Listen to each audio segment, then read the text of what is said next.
The room had no corners. That was the first thing Delegate Marcus Hale noticed when the Veth guards pushed him through the circular doorway.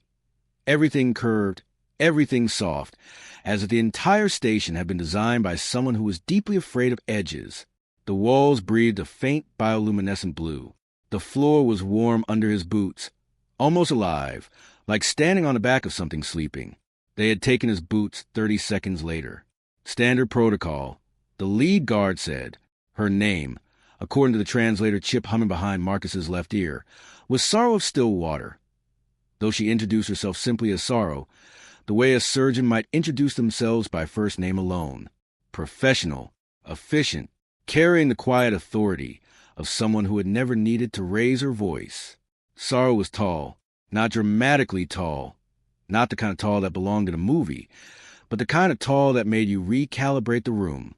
She stood about 7 feet, her body narrow and jointed in 4 places along the torso where a human would have none. Her skin was the color of old iron left in rain. Her face had no nose, only 2 wide, horizontal slits above her mouth that flared when she breathed, like gills thinking about becoming something else. Her eyes were solid amber, no pupil, no white, and they moved slowly, methodically, the way security cameras move when they're doing their job correctly.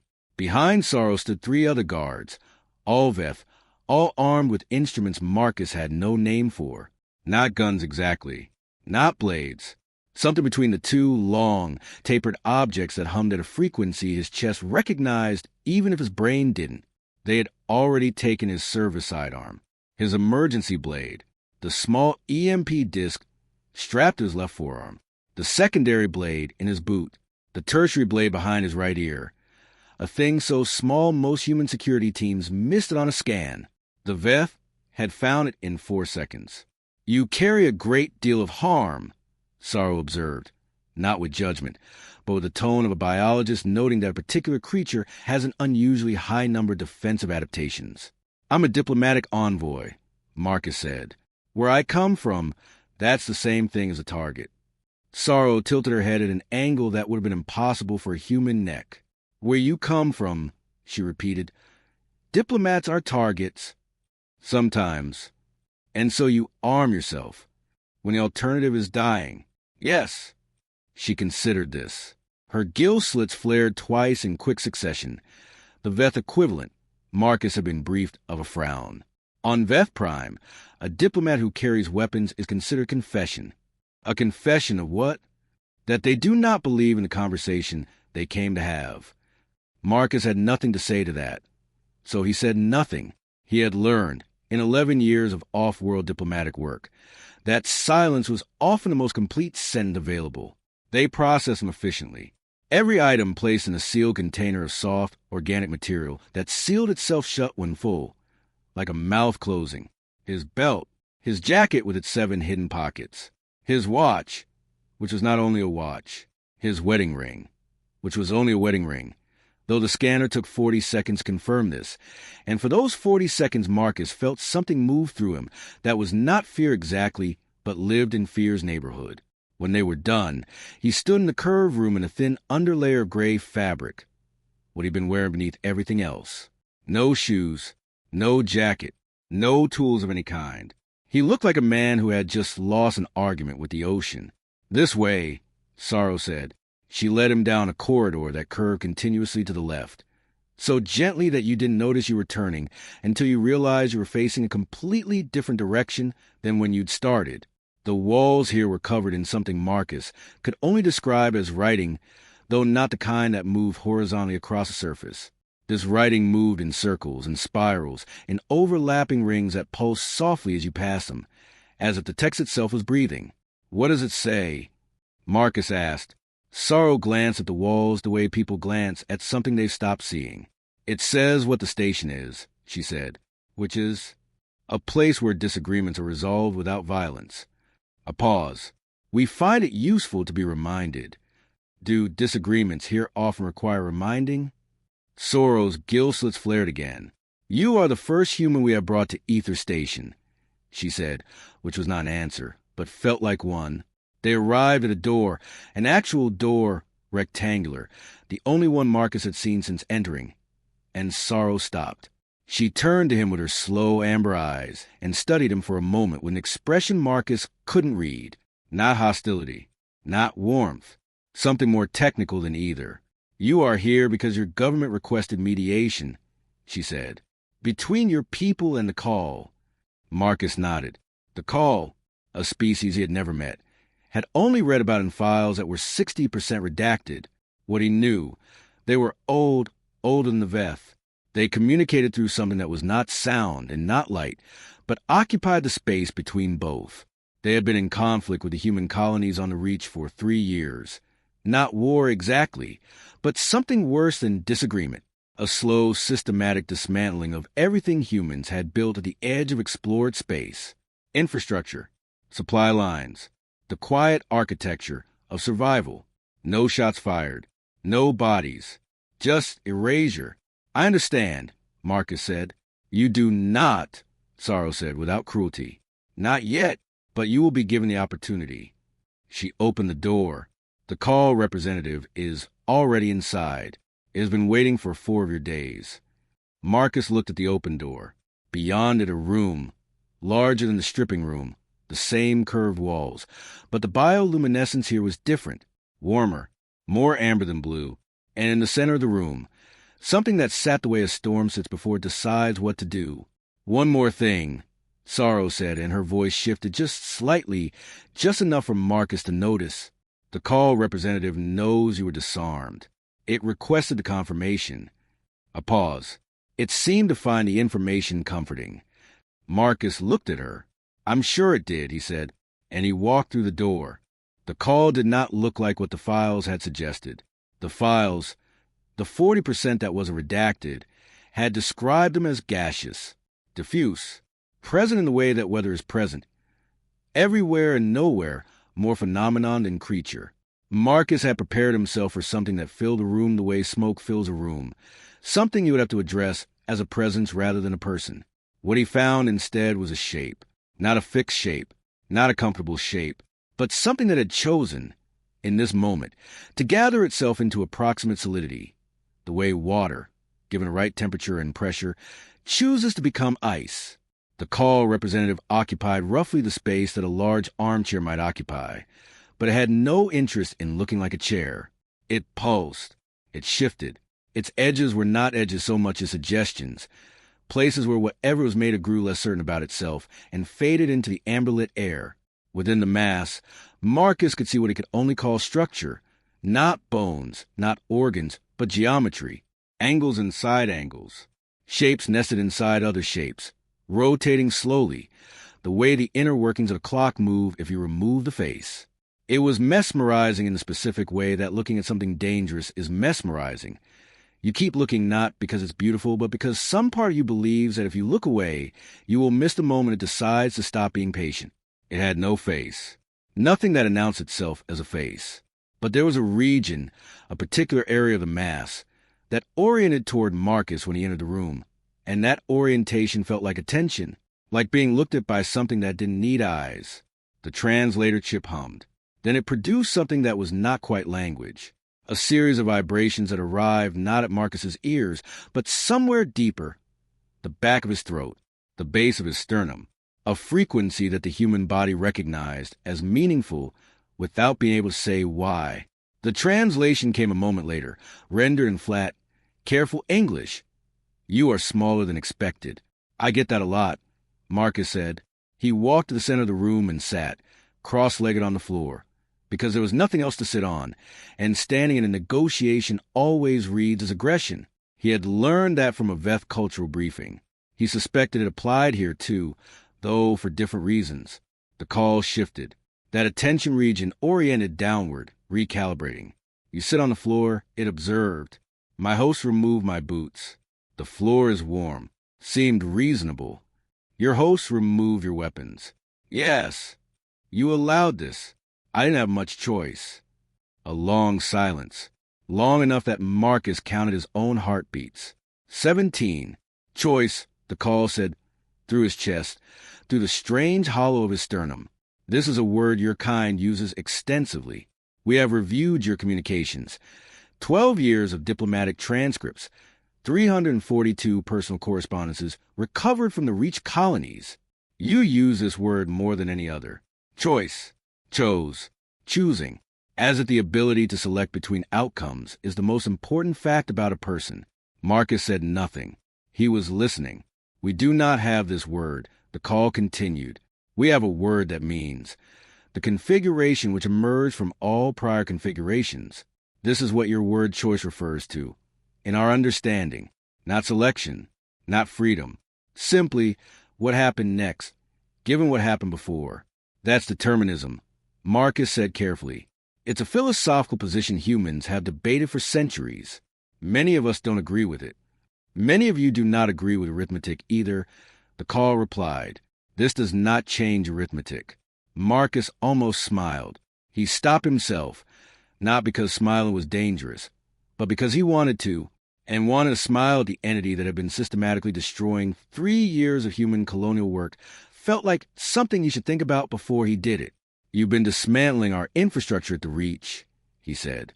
Supply depots, communication relays, the agricultural processing stations at Halo 4 and Halo 7. He kept his voice level. Clinical. 11,000 colonists depend on those systems. 43 have died. Exposure. Medical supply failures. The call was silent. We're not here because my government wants an apology, Marcus continued. We're here because 43 people are dead, and we need to understand why. The structures you built, the call said, were built on a foundation. Yes, the colonies were. No, it interrupted, and the vibration in Marcus's chest sharpened, briefly, uncomfortably. Not a metaphorical foundation, a literal one. The Reach, the spatial substrate you call the Reach. It is not empty space. It has never been empty space. It is the closest your language allows. A body. Marcus went still. What you built, the call said, we did not dismantle. We removed, the way you would remove something that had been inserted into a living thing without permission. The room felt different now. The amber bioluminescence seemed deeper, more serious. You're saying, Marcus said slowly, that the Reach is alive. We are saying the Reach is ours. A pause. The distinction matters more to you than to us. Marcus sat with that for a long moment. 11 years of off-world diplomatic work. 16 first contact situations. For active conflict mediations. He had walked into rooms where the stakes were entire civilizations, and he had walked out the other side, not always with everything he wanted, but always with something that could be built on. He had never walked into a room where the floor was an argument. Okay, he said, tell me about the Reach. Tell me everything. And the call, who had been waiting for exactly this sentence for reasons Marcus would not understand for another 6 hours, began. He listened for 4 hours without interruption. This was not natural to him. Marcus Hale was, by temperament, a man who talked, not in an exhausting way, not the kind of person who filled silence because silence made him nervous, more the kind who processed the world by speaking it aloud, who thought best when he was also producing language, as if the two were parts of the same engine and couldn't run independently. His wife, Dee, had told him once that watching him work through a problem was like watching someone knit. The hands always moving, not because the movement was the point, but because stillness would undo everything. But he had learned, in 11 years, to listen first, to sit with the silence of someone else's truth, and not immediately try to build something on top of it. So he listened. The call's name for the Reach, rendered imperfectly by the translator chip as something like the breathing between, was not a place. Exactly. It was a process, a continuous, slow metabolic event that had been ongoing for what the call estimated as 400 million years. The Reach did not think. It did not feel, in any emotional sense, but it processed. It moved energy between states. It maintained something the call described as a kind of equilibrium that translated loosely as the weight of things being correct. The human colonies had not, technically, built on the Reach. They had built through it. The pilings of the Halo stations went deep. Marcus remembered the engineering reports now, the geological surveys that had come back strange, the reading anomalies that 3 separate teams had marked as instrument error. Those pilings had penetrated something that was not rock and not space, but occupied the territory between both. And the Reach, in its slow metabolic way, had noticed, not with pain. The call was careful about this. The Reach did not experience pain in any way that word was meant to carry, but it had registered an interruption, a foreign element in a process that had been running uninterrupted for 400 million years. And it had begun in the way that a living system begins to address a foreign element to route around it. The infrastructure failures had not been targeted. They had been systemic. The result of the Reach's equilibrium shifting to accommodate the intrusion, the way a river shifts its course around a new obstruction, flooding some areas, drying others. The call had not destroyed colonies. The call had translated, as accurately as it could, what the Reach was doing, and then watched as the human systems, built without knowledge of what they were built on, failed in the cascading way that things fail when their foundation starts moving. "You watched," Marcus said. It was the first time he'd spoken in 4 hours, and his voice came out rough with disuse. "You watched 43 people die. We did not know that 43 individuals would be lost," the call said. "We knew that the configuration would change. We did not have the specific granularity of people," Marcus said. "The word is people, not individuals, not units of configuration." His voice was still level, but there was something under the level now, something moving. There was a woman named Ruth Carver on Halo 4. She was 71 years old. She had been on the Reach for 9 years because she wanted her words and reports. I read them. She wanted to die somewhere nobody had died before. She thought that was a kind of gift, a first. He paused. She died when the heating system in her module failed, 3 days before the repair team arrived. The call was silent. "I'm not telling you that to make you feel guilty," Marcus said. "I genuinely don't know if guilt is something you're capable of. I'm telling you because the 43 aren't a statistic in my head. They're a weight, and I need you to understand that I carry that weight into this room, and it affects how I negotiate, and I think it's more honest to say that out loud than to pretend I'm a machine." A long silence. "This," the call said, "is what we do not understand about your kind." "Which part?" "The weight.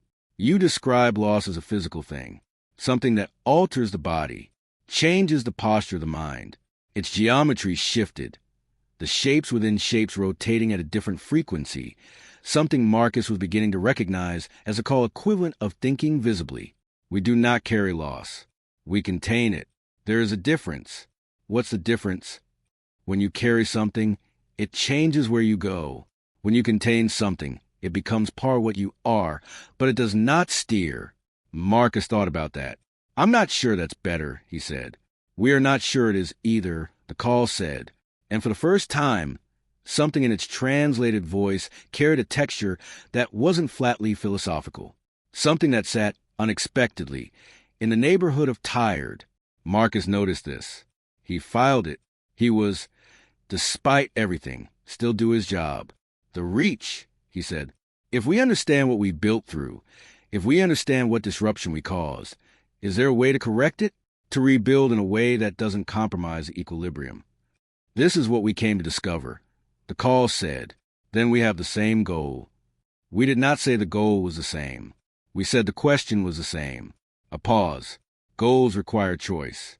You will recall our position on choice. Marcus almost smiled again. This time he let himself. On the second day, sorrow brought him food. It was not human food.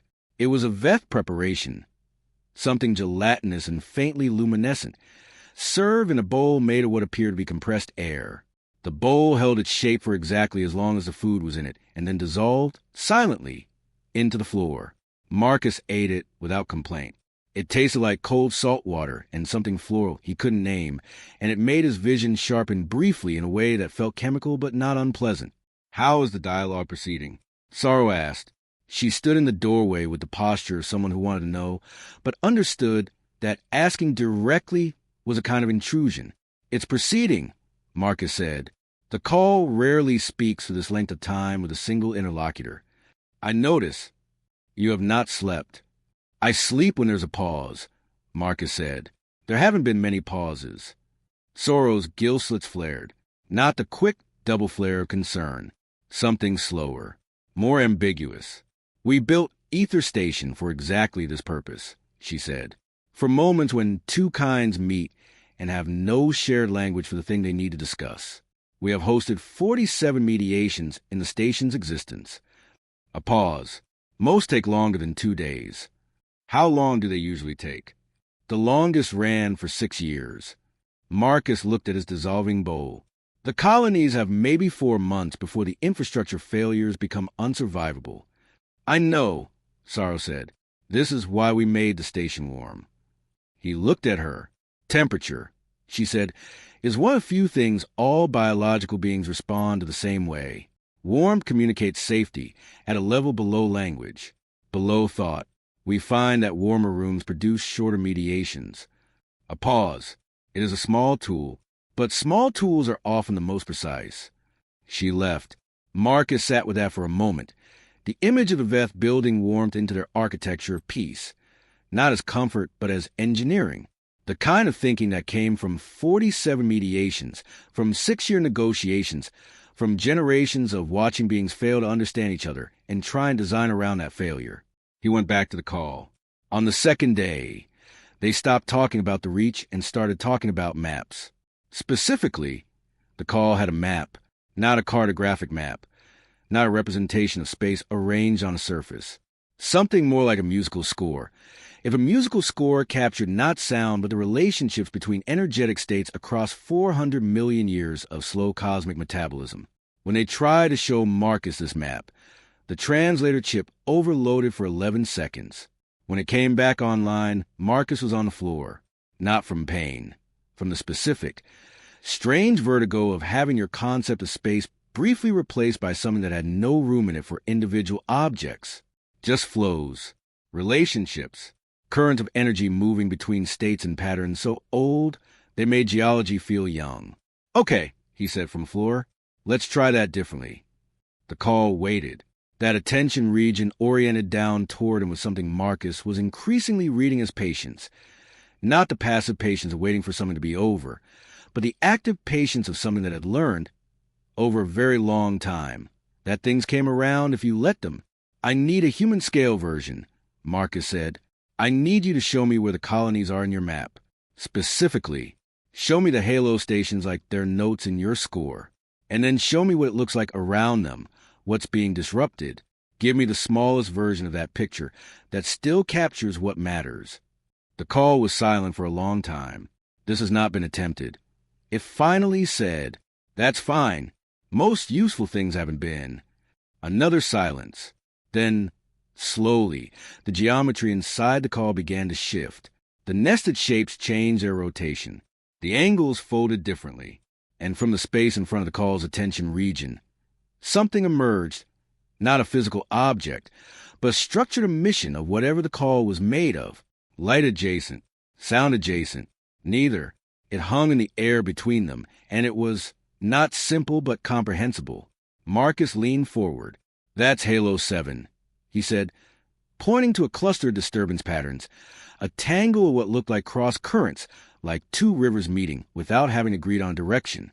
Those are our pilings. Those are the cross flows we caused." He traced the pattern with his finger, careful not to touch. "And that's the rerouting. That's the reach moving around us." "Yes, and if we remove the pilings entirely, if we withdraw the infrastructure completely, the rerouting has already begun. The reach will not simply return to its prior configuration. It adapts, but does not reverse." A pause. "The damage is not the presence of your structures. The damage is that the reach has changed itself in response to their presence. Removal now would cause a second disruption, a counterwave." Marcus stared at the floating pattern. "So we can't stay," he said slowly, "and we can't leave. This is correct. There has to be a third option. We have not found one in 3 years of observation. You've been watching this for 3 years, Marcus said. You've been watching the reach reroute, watching our colonies fail, watching people die, and you haven't found a third option. No. Why did you wait 3 years to talk to us?" The call geometry shifted. Something in that shift felt different from all the other shifts, less computational, more like the movement of something that had been held in place for a long time and was only now being allowed to settle. because it said, "We did not believe you would listen." The room was very quiet. "What changed your mind?" Marcus asked. A long pause. "We read the transcripts," the call said.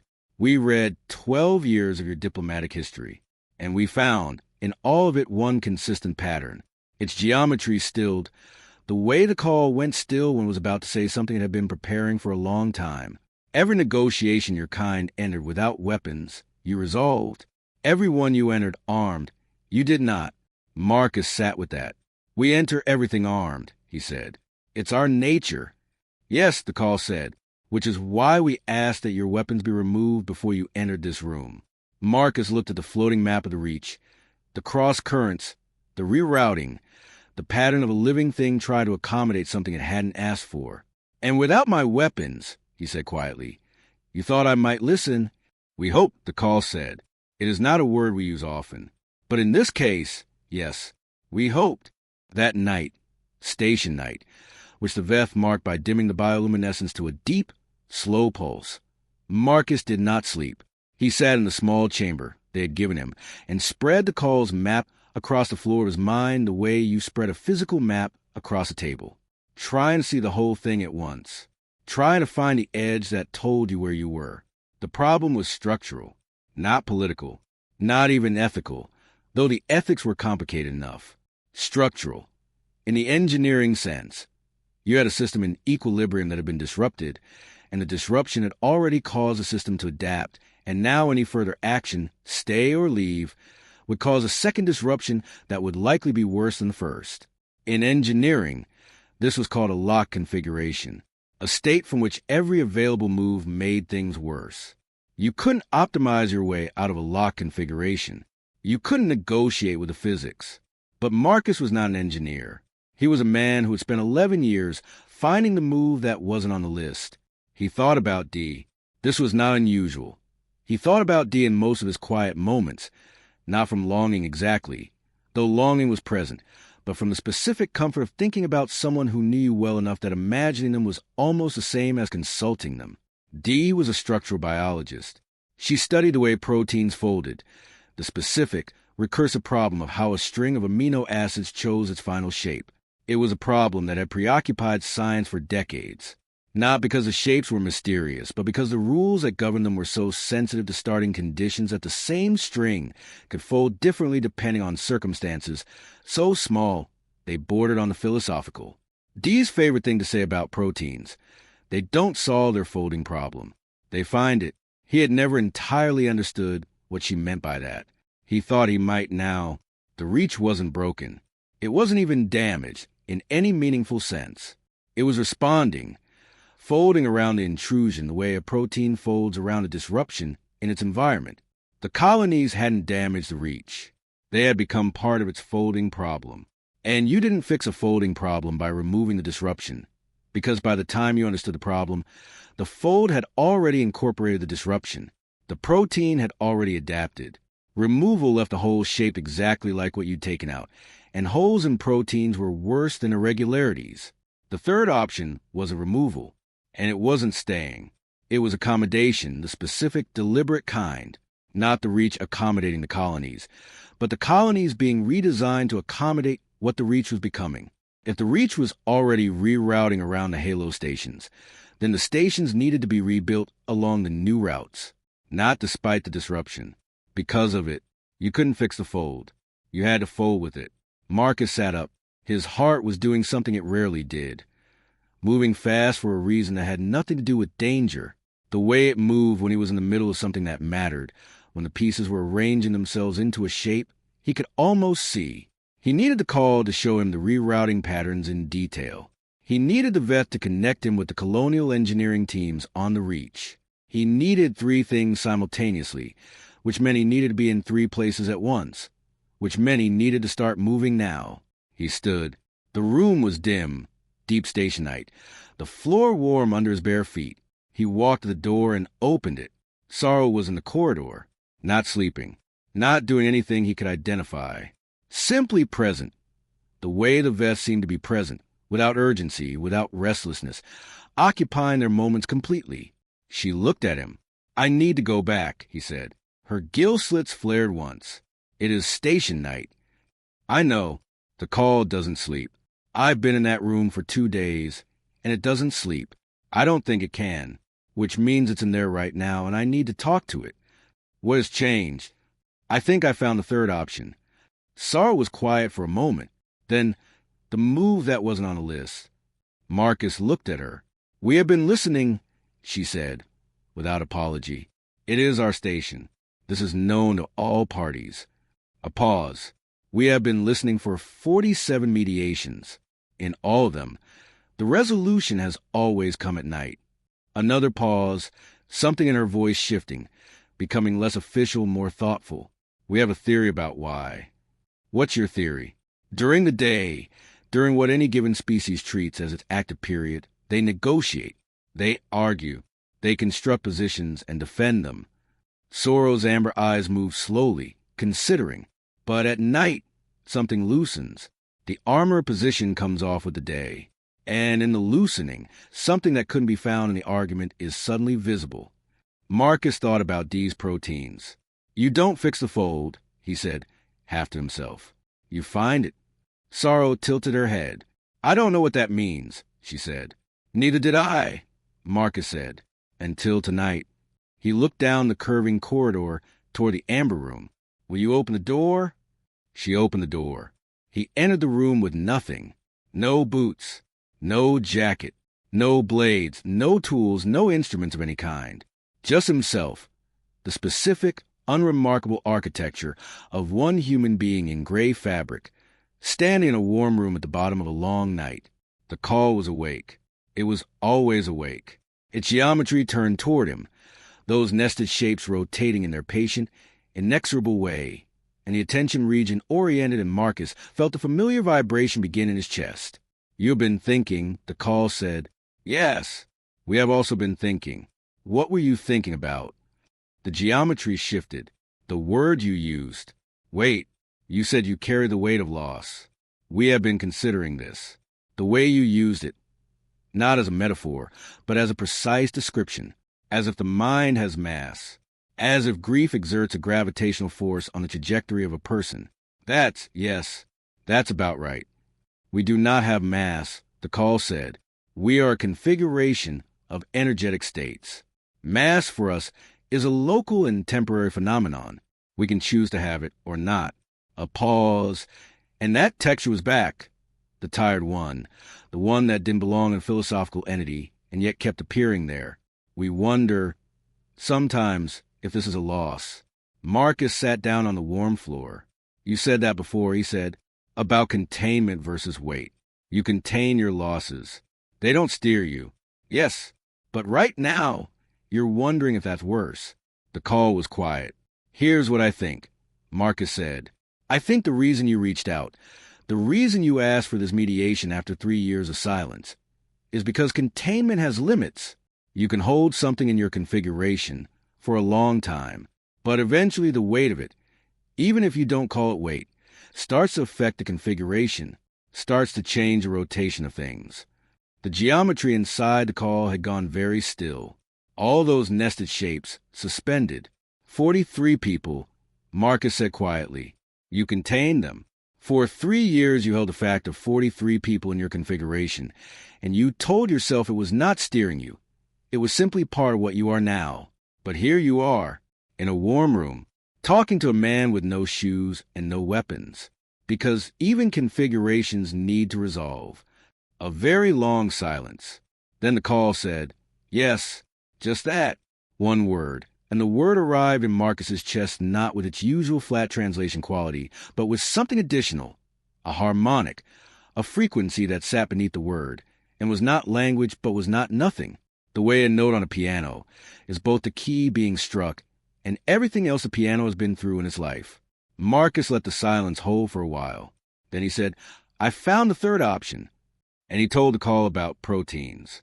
He told about D, and about how proteins don't solve their folding problem, but find it. He told it about the specific recognition, the night clarity of it, that the colonies couldn't stay as they were and couldn't leave, but might be able to become something the Reach's new configuration could accommodate, not by forcing a resolution on the fold, but by redesigning along the lines of fold that was already happening. The reach is rerouting around Halo 7, Marcus said. Those cross-currents you showed me, they're not random. They're directional. They're going somewhere. And if we can see where they're going, if we can map the emergence of the new equilibrium, we can rebuild the Halo stations along those new lines, not on the old pilings, on new ones, place where the reach is going, not where it was. You would rebuild your colonies according to our substrate, the call said, not despite it. Yes, it would take time. It would require your maps, the full maps, not the truncated human scale version. Our engineers would need to work directly with your pattern data, and the colonists would have to be relocated temporarily. This is possible, the call said, and something in its geometry accelerated. The shapes rotating faster, the way a mind moves when it encounters an idea that fits. We have the maps. We have been making them for 400 million years. This is what the maps are for. This is the use of them. You've been making maps of a living system for 400 million years, and nobody's ever offered to build according to them. Your kind is the first with capacity, the call said, and the first, until tonight, with the flexibility. Marcus thought about what Sorrow had said, about the armor position. We were armed when we came to the Reach, he said. Metaphorically, we came with our plans already made, our foundations already designed. We built first and asked questions later. He paused. That's how humans expand. It's not malice. It's momentum. We don't always know how to stop the momentum long enough to listen to what we're building on. We know, the call said. We observe this. It is not unique to your kind.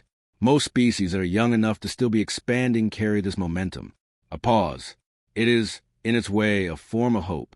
The inability to imagine that the next place will not accommodate you. And the Reach didn't accommodate us. The Reach is accommodating you now, the call said, in its own way, on its own terms. The rerouting is not rejection. It is integration. Attempted integration. The Reach is trying to make room. Its geometry shifted, something almost contemplative in it. It is simply that no one told your colonists that the room was being made. Marcus sat with that for a long moment. 11,000 people, he said, living on a substrate that's been trying to make room for them for 3 years. Not attacking, not rejecting, trying to include them. He looked at the floating geometry of the call, and they've been watching their infrastructure fail and thinking something out there hates them.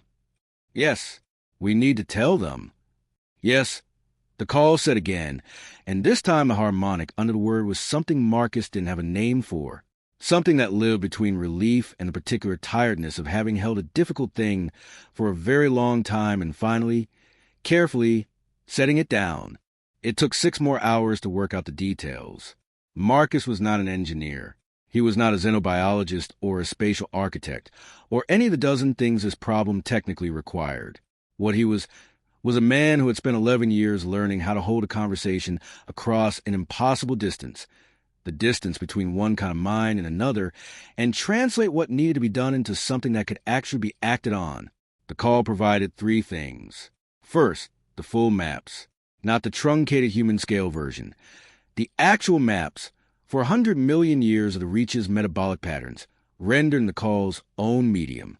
The translator chip couldn't handle them directly, but the call had spent several hours with a patience that Marcus was beginning to understand was not philosophical detachment, but genuine care for getting this right, developing a compression format that could be transmitted to human engineering systems without causing the kind of sensory overload Marcus had experienced on the second day. Second, the current rerouting patterns. Real-time data on where the Reach's equilibrium was moving, which currents were redirecting, where the new flow lines were emerging, the information the Halo engineers would need to design the new foundation placements. Third, and this was the one Marcus hadn't anticipated, the one that arrived at the end of hour 5 of the 6-hour session and caused him to sit very quietly for a while, an offer. The call had representatives already living within the Reach. Not physically, not in the way the word living usually implied, but present, woven into the substrate the way certain organisms were woven into ecosystems, symbiotic and integral. Those representatives could serve as The word the translator offered was guides, though the call seemed to feel this translation was imprecise. Intermediaries, interfaces, beings who could translate in real time between the Reach's metabolic changes and the human engineers trying to rebuild according to them. You're offering to help us build, Marcus said. We are offering to be present while you build. The call said carefully, there is a difference. What's a difference?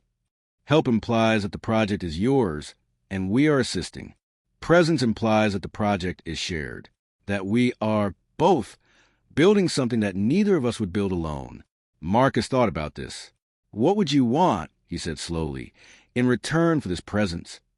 The call geometry shifted in a way Marcus hadn't seen before, all the nested shapes briefly expanding, becoming less dense, more diffuse, almost relaxed, if relax was a concept that applied. We would want, it said, for your colonists to know what they live on, not as a political statement, not as a claim of ownership, simply as knowledge, the way you know the names of your neighbors, the way you know the history of the ground under your own house. A pause. We are very old.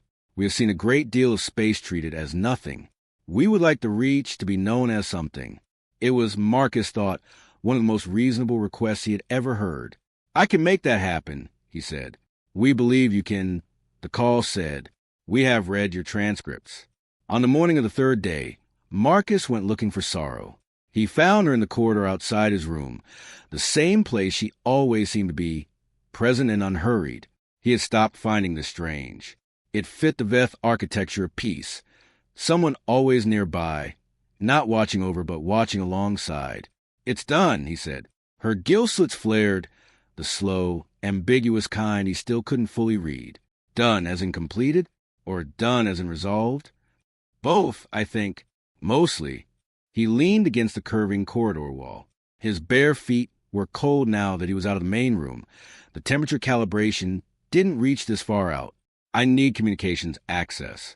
I need to reach the colonial engineering teams on the Reach directly, and I need a secure channel to my government liaison, someone who can start moving the relocation resources before we lose the window. The window? The rerouting. The Reach's equilibrium is actively shifting right now. If we start rebuilding according to the current flow lines, we can stay ahead of the shift. If we wait, if we spend 6 months on political approvals and budget arguments, the shift will complete and we'll be back in a locked configuration. Sorrow nodded. I will arrange the communications. She paused. How long do you need? For the calls? For hours. Maybe 5. And after that? Marcus thought about it.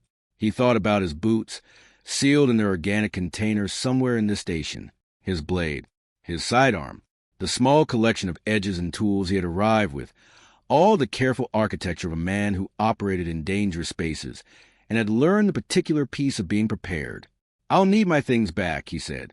Sorrow tilted her head. You are leaving? Not yet, but I will be. He looked down the corridor. The hard part isn't the negotiation. The hard part is the first 6 months after, when things are being implemented and everyone's exhausted and the political will start to erode, and somebody finds a reason to go back on everything that was agreed in a warm room in the middle of the night. He paused. I'll need to be present for that. On the Reach, in the rooms where decisions get made. A pause. For that, I'll want my boots. Sorrow was quiet for a moment. When you arrived, she said, the call requested confirmation that you had been disarmed. It found this comforting. I know. Does this concern you? That the resolution was reached in part because you were without your weapons. Marcus thought about it honestly, the way he'd promised himself he would think about things in this place. No, he said, because I wasn't without weapons. I've never been without weapons. He looked at Sorrow. I just wasn't carrying the ones they took. Sorrow's gill slits flared. The quick double flare he had first read as concern, but now recognized as something else. Something closer to recognition. No, she said, you were not. The communications took 4.5 hours.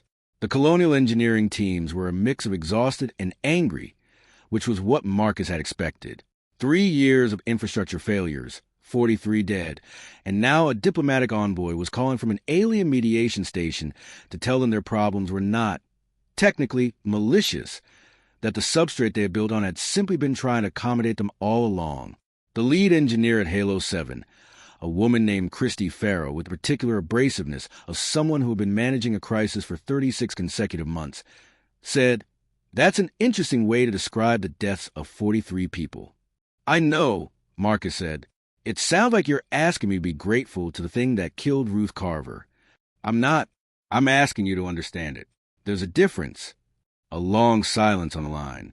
"Tell me about the new foundations," Christy finally said, and her voice was still hard, still carrying its 36 months of weight. But she was asking. She was listening. They spent 2 hours going through the flow line data. Christy was, and Marcus had read her personnel file, had known this going in, one of the sharpest structural engineers in the colonial program. She saw what the data was saying before Marcus finished explaining it. She started asking questions that went beyond his understanding, questions that were already architectural, already specific, already building the solution in her head, while he was still describing the problem. "This will work," she said eventually, and her voice had changed again, not soft, not warm, but different, focused in the way of someone who has just identified the path through the rain they thought was impassable. "It'll take 8 months of reconstruction. The colonists will need temporary relocation. I'm thinking the auxiliary platforms on the outer reach. They're far enough in the active rerouting to be stable. And we'll need the full flow line maps real-time, updated continuously. The call has agreed to provide those." Another silence, shorter this time.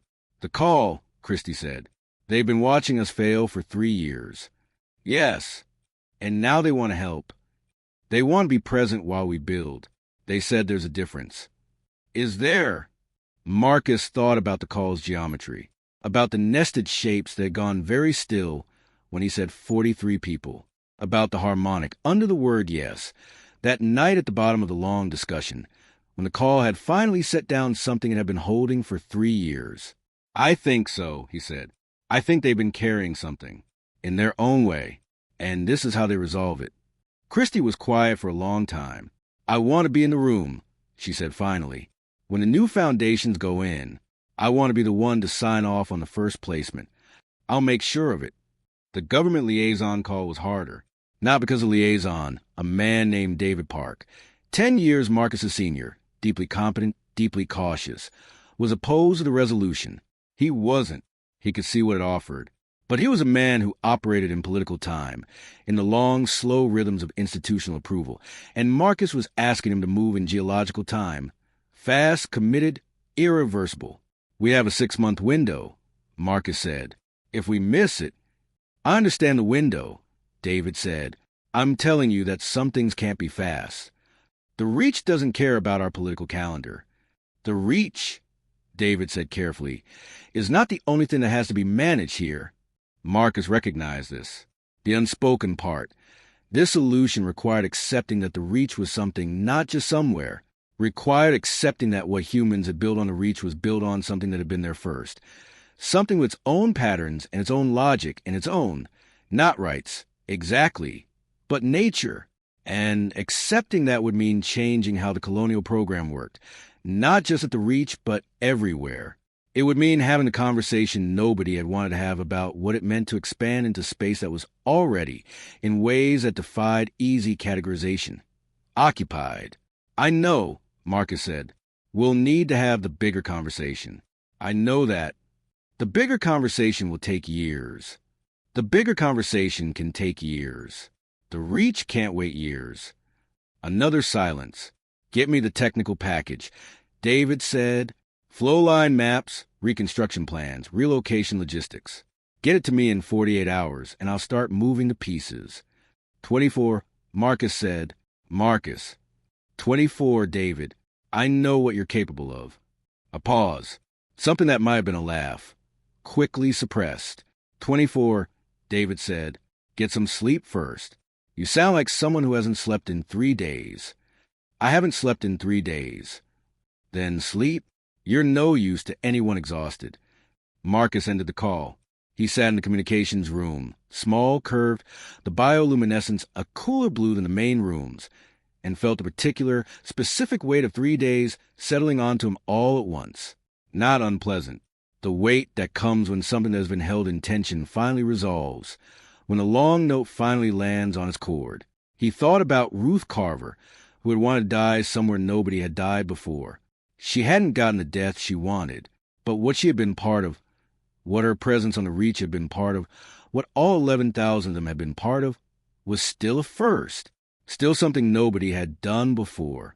They had been the first humans to build on something living, the first to disrupt a 400 million year process, the first to talk about it across the impossible distance between one kind of mind and another, in a warm room in the middle of the night that didn't belong to either species.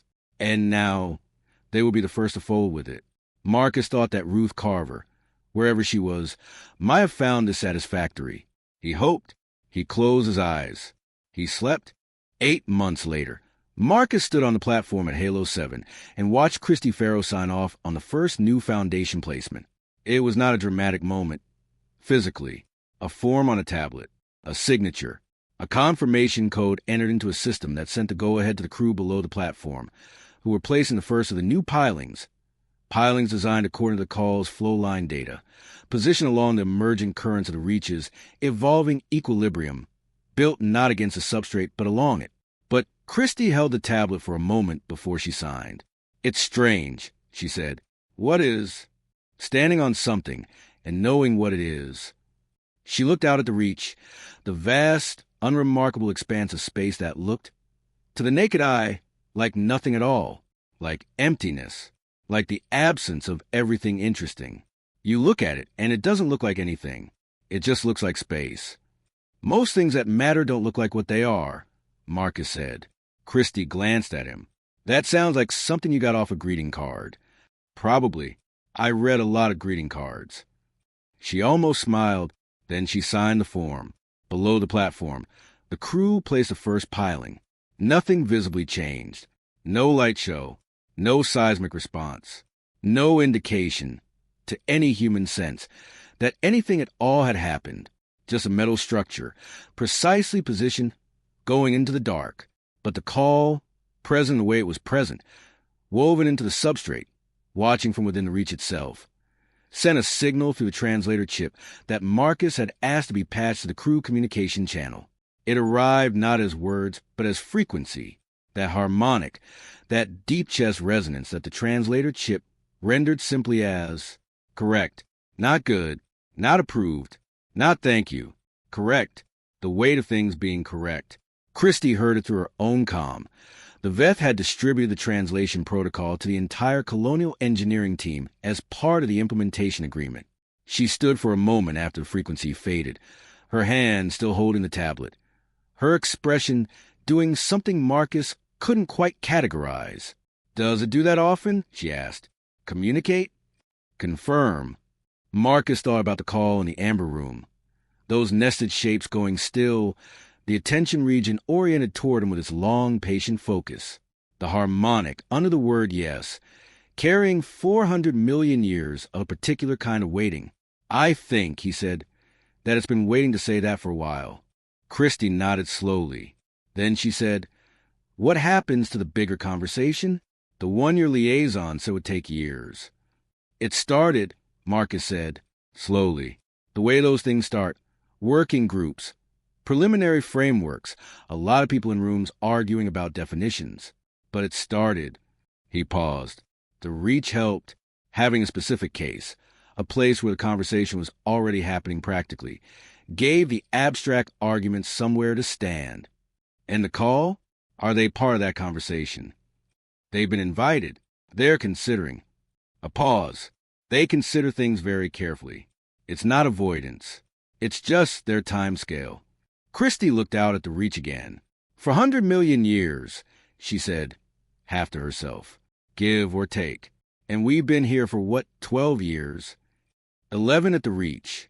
About 60 in this general region of space. 60 years. She seemed to be running some kind of calculation. And they waited 3 years after we disrupted their substrate to talk to us. That's patience, I suppose. They said they waited because they didn't believe we would listen." Christy was quiet. "Were they right? For the first 3 years?" Marcus thought about it honestly. "Probably," he said. "Before the mediation, The colonial reports on the infrastructure failures all assumed hostility. Everybody was planning defensive responses, arguing about whether to escalate. Nobody was asking why. He paused. We came armed with an explanation before we had any information. And at the station, they took my weapons. And then they gave me 4 days in a warm room with nothing to do but listen. He looked at his hands, bare, no rings. He left the wedding ring at home on this trip, a practical decision that felt emotionally significant in ways he was still working through. Turns out that's enough. Sometimes. Just the room and the time and nothing to defend. Christy was quiet for a long moment. Then the 43. Yes. When we rebuild the stations, when this is done and the new foundations are in and the colonists are back and everything is stable, I want something there, something that says their names. She looked at him. Not a monument, not a memorial in the formal sense, just their names on the stations, so that the place that became what it became is marked by the people who were here. Marcus thought about Ruth Carver, who had wanted to die somewhere nobody had died before. I'll talk to the colonial administration, he said. Will they go for it? I'll make sure they do. Christy nodded. Then she went back to her tablet, to the next item on the placement confirmation list, to the careful practical work of building something right in a place that had been built wrong before. The work that would take the better part of another year. The work that was, in its own way, the longest sentence and the longest conversation Marcus had ever been part of. He stayed on the platform for a while after she went back to work. He looked out at the reach. It looked like nothing. It looked like space, like emptiness, like the absence of everything that would catch a human eye. He knew better now. Somewhere in that dark, something 400 million years old was folding itself into a new configuration, not because it had been asked to, not because it had any concept of accommodation or agreement, but because that was what it did, what it had always done through deep time, through the long metabolism of a living cosmos. It folded. It found new equilibriums. It made room in the only way it knew how, by becoming something that had room in it.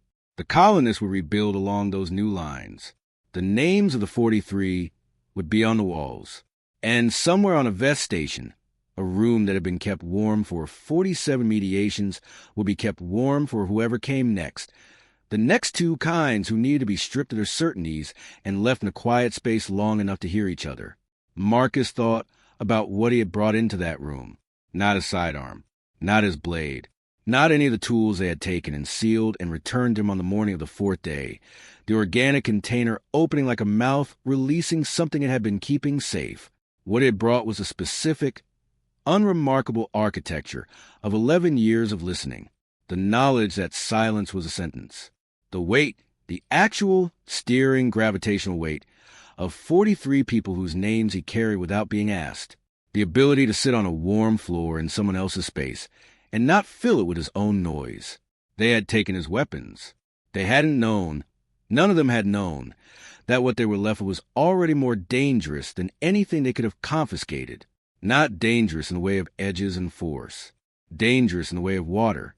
Patient, persistent, capable of wearing through anything. And always, in the end, finding its way through.